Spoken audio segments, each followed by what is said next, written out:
poe Jumat wae nya Bu. Atuh buat ka ibu kudu mah ka bapaknya nya Pak. Itu lain ukur dina poe Jumat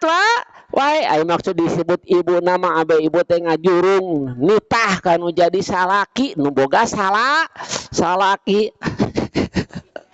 salaki mah lelet kuku prak nya jurung lain ulah saruana ieu mah ya aya nu saruana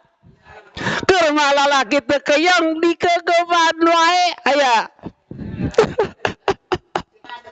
keur masalah kita keuyang kana ibadah berjamaah teh kalaka dikekepan wae mungkin pan disebutkeun gitu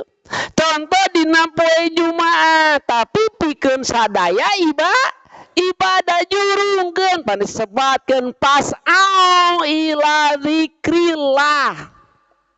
nya pas'au mangka geulis ai pas'au teh buru-buru ila zikrillahi muru kana zikir ka Gusti Allah intina muru buru-buru geura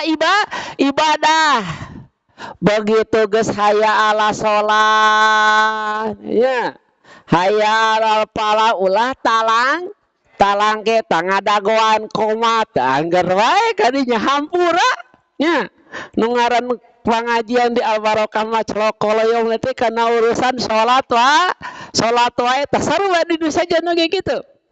Bilih beda cenah meuni bosan salat deui nita wae salat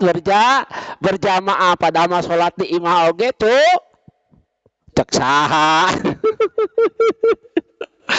Cek saha cukup kan di nita berjamaah disebatkeun. Abdi mah sok nyarios kieu Pak terus terang wae. Nya kasaha wae ge ibadah salat mah kudu ria kudu katempo ku batur ibadah salat mah kade nya kudu katempo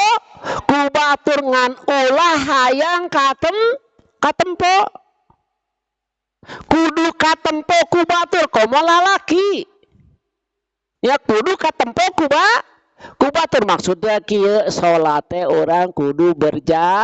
berjamaah